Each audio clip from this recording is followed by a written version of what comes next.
Chile vive hoy la peor ola de calor invernal en 72 años. ¿A qué se debe esta inusual ola de calor y qué problemas también estamos enfrentando actualmente en este mismo contexto? Para hablar sobre este tema nos acompaña ya la ministra de Medio Ambiente, Maysa Rojas. ¿Cómo está, ministra? Muy buenas tardes, gracias por acompañarnos en Noticias 24.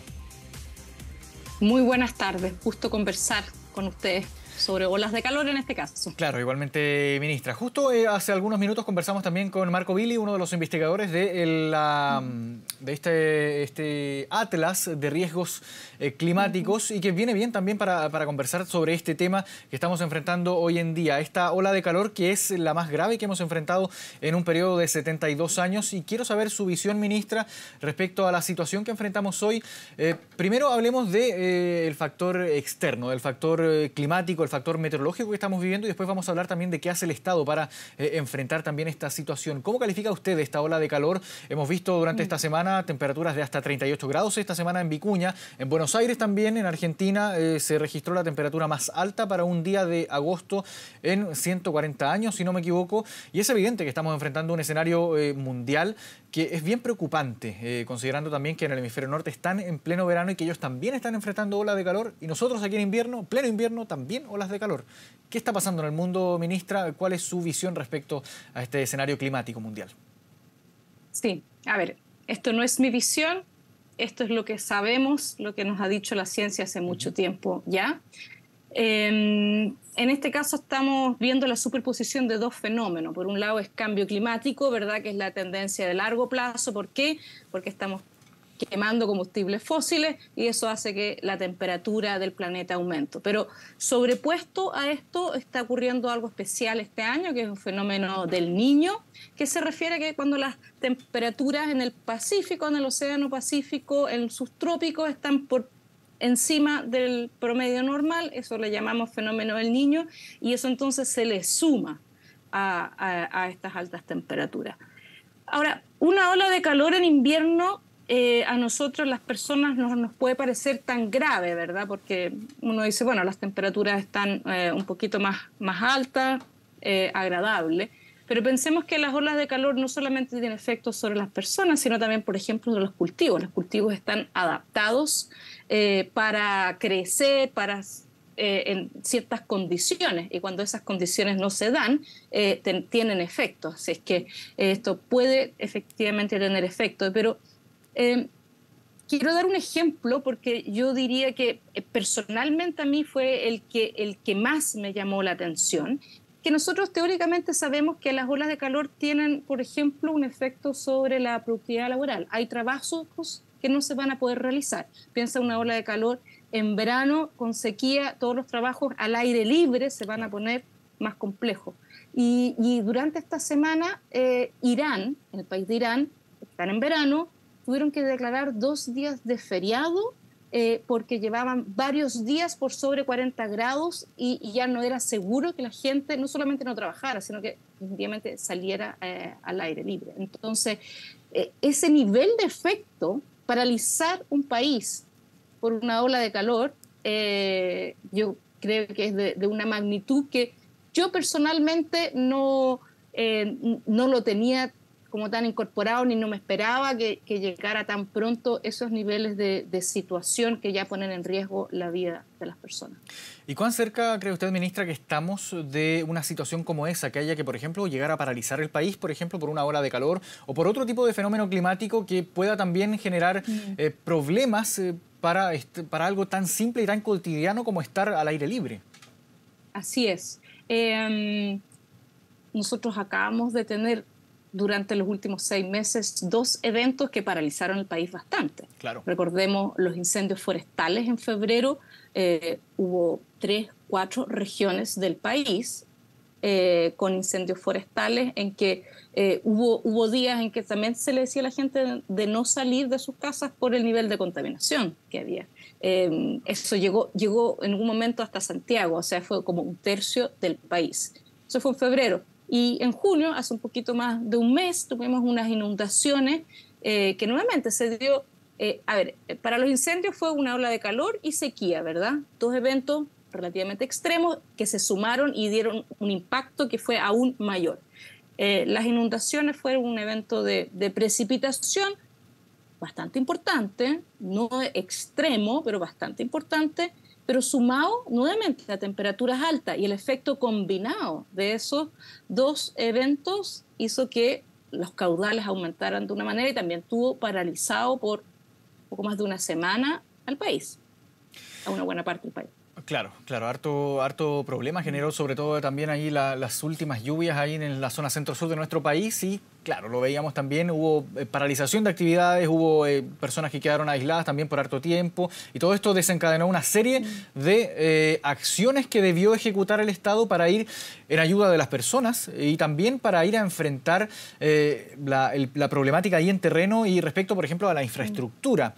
Ahora, ministra, quiero preguntarle respecto a qué puede hacer el Estado en este caso, considerando que no solo estamos hablando de ola de calor, usted también lo mencionaba, estamos hablando de episodios de precipitaciones intensas, todo esto combinado también con el fenómeno del Niño, que volvió este año a causar harto impacto, y estamos experimentando un escenario que a nivel mundial es bien preocupante, que son consecuencias distintas del cambio climático, pero que aparentemente están todas relacionadas al mismo origen, que sería este efecto o estos efectos que está generando el cambio climático. ¿Cómo debe actuar el Estado? ¿De qué forma se va adaptando también el Estado a una nueva situación? Porque esto es algo que si uno mira hacia atrás, 10 años atrás, por ejemplo, no era tan grave como lo que estamos viviendo hoy en día. Efectivamente, yo creo que las olas de calor son la situación más evidente donde han habido cambios más relevantes. Bueno, la buena noticia es que Chile tiene desde el año pasado una ley marco de cambio climático. A ver, el año 2015 todos los países en el marco de la Convención de Naciones Unidas de Cambio Climático firmaron un acuerdo, el Acuerdo de París, donde nos comprometemos, fíjate que está asociado a temperatura. El objetivo del Acuerdo de París es limitar las temperaturas muy por debajo de los 2 grados y hacer los esfuerzos necesarios para limitarlo a 1,5 con respecto al periodo preindustrial, antes de que comenzáramos a quemar combustibles fósiles. Así que es temperatura. ¿Y qué es lo que tenemos que hacer para lograr limitar el aumento de la temperatura? Voy a decir fácil. La solución la sabemos, implementarlo no es tan fácil, pero estamos avanzando.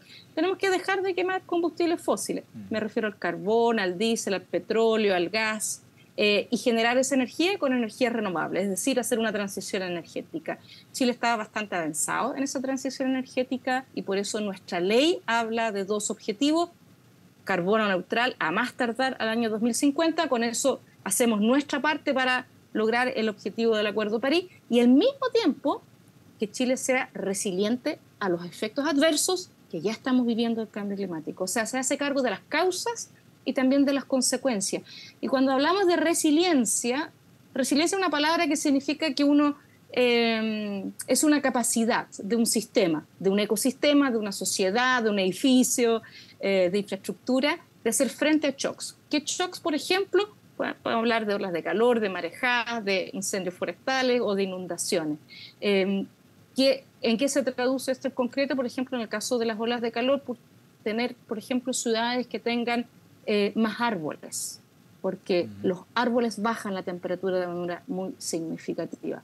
En el caso de las inundaciones, tener obviamente no construir donde el terreno es propenso para inundaciones, tener resguardos en los ríos. En el caso de los incendios forestales también hay hartas medidas que podemos implementar. Así que yo creo que la parte de la prevención, cómo construimos, cómo tomamos decisiones de cómo usamos el territorio para hacer frente a estos eventos extremos que sabemos que van a venir con mayor frecuencia, con mayor intensidad y a veces también con mayor duración, es lo que tenemos que hacer y es lo que nos mandata la Ley Marco de Cambio Climático. Claro, mencionaba usted, ministra, también esta transición energética, pasar de la quema de combustibles fósiles a utilizar energías renovables, no convencionales, quizás que sean más amigables, valga la redundancia, con el medio ambiente, que no sean tan invasivas o que no generen tanto efecto nocivo para el planeta. ¿Cómo ha sido este proceso, ministra? Entendemos también que A ver, por aquí pasa una serie de carteras también, por ejemplo, Ministerio de Transportes, me imagino, Ministerio de Obras Públicas también, pero el rol del Ministerio de Medio Ambiente también aquí es central en diagnosticar y en también ayudar a planificar estos procesos para adaptar el Estado chileno hacia este nuevo contexto que estamos viviendo hoy en día. ¿Cómo ha sido este proceso de transición energética principalmente, que puede llegar a ser quizás uno de los aspectos más relevantes o más importantes a la hora de intentar frenar un poco los efectos nocivos del cambio climático? Efectivamente, eso es lo que tenemos que hacer, transición energética. Y como decía, bueno, todos sabemos que en Chile en los últimos años hemos tenido un aumento muy positivo de la incorporación de energía solar y de viento, por ejemplo, ¿verdad? Y estamos ahora interesados en desarrollar una nueva industria asociada al hidrógeno verde. Mira, el día miércoles estuvimos en Tocopilla. Entonces, cuando uno dice que, claro, que nuestra matriz energética va a ir a energías renovables y vamos a ir de a poco sacando las otras fuentes de energía, lo primero que tenemos que ir apagando son las centrales termoeléctricas a carbón, ¿ya? Esas son como las más contaminantes. Tocopilla es un ejemplo de eso. Ahora, esas centrales queman carbón y por lo tanto contribuyen al calentamiento global, pero también producen una cantidad importante de contaminación local. Así que esos lugares que nos dan energía, donde se quema carbón, además son muy contaminantes localmente. Entonces, te fijas que cuando yo apago esas fuentes, contribuye al cambio climático, pero también ayuda a descontaminar. Ahora, lo importante es que en esos territorios, y esos son un par de territorios en Chile, son Tocopilla, Mejillones, Huasco, Quintero Puchuncaví, Coronel, que esos territorios se puedan desarrollar de otra manera, para que esta transición sea una transición justa. Ese es un sello muy importante que se está desarrollando. En el día de ayer en Antofagasta también me tocó acompañar al ministro de Transporte y al ministro de Energía, que lanzaron una hoja de ruta para la electromovilidad. Y en ese evento el ministro de Transporte el ministro de Energía, un ejemplo muy bonito en que contaba la historia de una persona que tenía una pyme y que se había recién pasado de su vehículo de reparto a diésel a uno eléctrico. Y porque el eléctrico es mucho más barato una vez que lo tiene, ¿verdad? Porque cargar la electricidad es mucho más barato que comprar diésel. Y el año pasado, con muchos cambios en alzas en el precio de los combustibles, este caballero le había contado, dije, pucha, sin este camión eléctrico yo no habría llegado a fin de año. Entonces, te fijas que esta transición energética es positiva porque hacemos cargo de cambio climático, hacemos cargo de contaminación local, un vehículo eléctrico versus uno a diésel también es mucho menos ruidoso y además es mucho más económico. Entonces, esta transición, si la hacemos bien, trae una cantidad muy importante de beneficios también para la población. Así claro, que la ley sí involucra a 17 ministerios, así que definitivamente esto no lo hace el Ministerio de Medio Ambiente solo, nosotros tenemos un rol coordinador, pero son 17 los ministerios que están involucrados. Claro, ahora el tema de esta transición energética, tanto a nivel estatal como a nivel doméstico también, si se quiere llamar de esa forma, a nivel personal, sí requiere una inversión inicial que al menos en el primer impacto es bastante alta. Esto después con el tiempo ya se va bajando porque, claro, se van compensando los costos y los gastos. Es más barato cargar con energía eléctrica, por ejemplo, un vehículo que cargarlo con combustibles fósiles, con benzina, con diésel. Pero la inversión inicial de todas formas es bastante alta. ¿Cómo se combate también este primer impacto, el primer gasto que se debe hacer tanto a nivel estatal, me imagino también, como a nivel doméstico también? Claro, bueno, por eso es que estos dos ministerios lanzaron esa hoja de ruta de cómo se desarrolla, cómo se impulsa la electromovilidad, y ahí es el Ministerio de Energía y también de Transporte, que tienen una serie de subsidios para pymes, etcétera. Así es que efectivamente a nosotros nos interesa que esto ocurra y por lo tanto el Estado se está comprometiendo a acelerar esa transición y a ayudar a que eso ocurra. Ahora, ministra, hablemos del Atlas de Riesgo Climático también, que estaba revisando la página y es bien completa porque y también lo comentábamos con Marco Billy, con quien conversábamos hace algún momento. están los riesgos climáticos. Uno puede quizás pensar de forma así bien inmediata en olas de calor, olas de frío, lluvias, incendios, por ejemplo. Pero este Atlas de Riesgo Climático va incluso mucho más allá y habla de las consecuencias que tienen varios fenómenos climáticos distintos entre sí, relacionados, pero bien distintos también entre sí. Y los efectos que esto tiene, por ejemplo, en líneas de transmisión, en cultivos, en cómo lo enfrentan también las personas.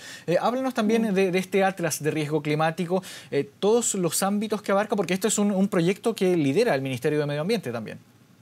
Efectivamente, el Ministerio de Medio Ambiente solicitó y lo implementaron una cantidad bien importante de universidades, incluye una cantidad de impactos bien amplios.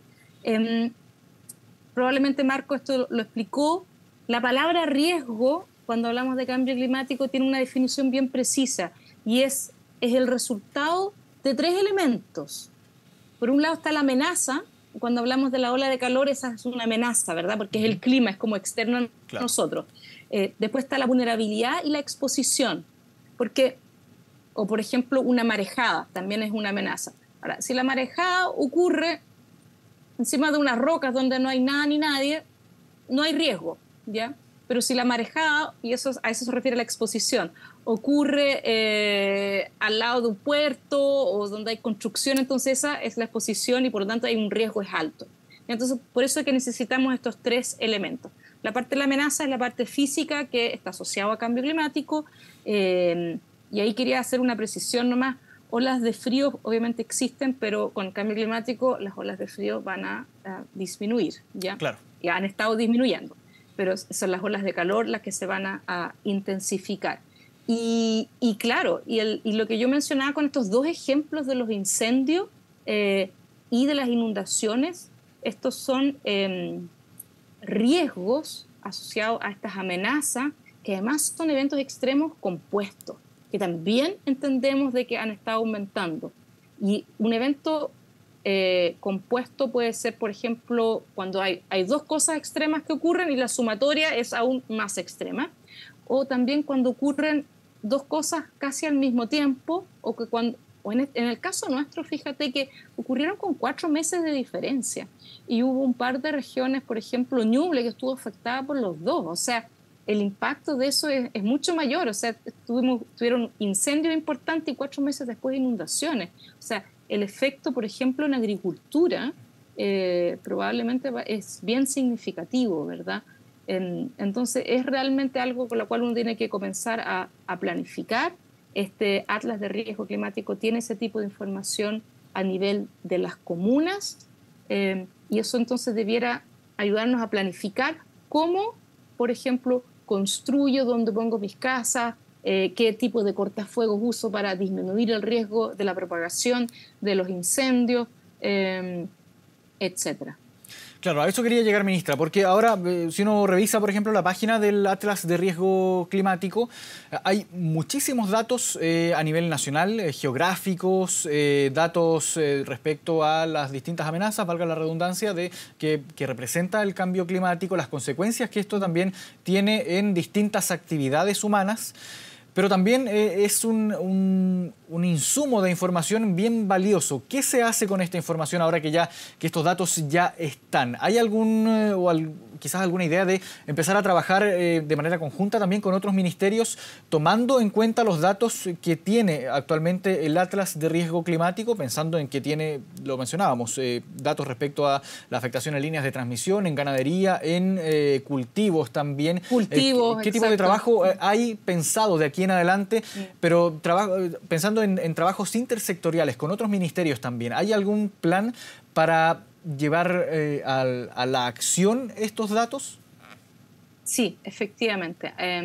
Cuando te mencioné de que la ley marco de cambio climático involucraba a 17 ministerios, esto es porque hay 7 ministerios que van a estar a cargo de un plan de mitigación, es hacerse cargo de las causas del cambio climático, ¿verdad? Y hay 12 ministerios a cargo de planes de adaptación al cambio climático, que es la parte cuando nos hacemos cargos de las consecuencias. Entonces hay un plan de adaptación en recursos hídricos, ciudades, borde costero, etc. ¿ya? Entonces esos son todos los planes de adaptación. Así que ellos, por ejemplo, debieran estar usando este atlas. La idea es que el atlas sirva de un insumo de información para saber a qué me tengo que adaptar. Me tengo que adaptar obviamente a áreas en las cuales yo sé que el riesgo va a aumentar con el cambio climático. Pero además de estos ministerios a nivel central, las 16 regiones del país y las 345 comunas del país tienen que elaborar sus planes de acción regional y comunal respectivamente. Y es ahí, y por eso que la información está a nivel comunal, porque finalmente es evidentemente que una comuna en la cordillera o una en la costa tiene riesgos que son distintos, ¿verdad? Tiene amenazas distintas. En el norte las amenazas son distintas que en la zona central, que en la zona sur también. Así que por eso es que necesitamos esta información a nivel espacial y a la escala de la comuna. Y la idea es que esos planes que estamos empezando a ver, los primeros planes regionales ya aprobados, incorporen ese atlas para ver, bueno, cuáles son las amenazas, qué es lo más relevante para mí. La semana pasada estuve en Copiapó, donde firmamos ya el decreto que aprobaba el plan de acción regional de cambio climático y en el caso de ello, el tema más importante era el de los aluviones. Poder claro. Entonces tener una infraestructura que les permita absorber mejor el riesgo de aluviones. Claro, que son riesgos también que derivan entonces de este contexto mundial que estamos viviendo respecto al cambio climático. Ministra Maysa Rojas, agradecemos esta conversación con Noticias 24. Que esté muy bien, buenas tardes. Encantada, un gusto conversar con usted. Igualmente.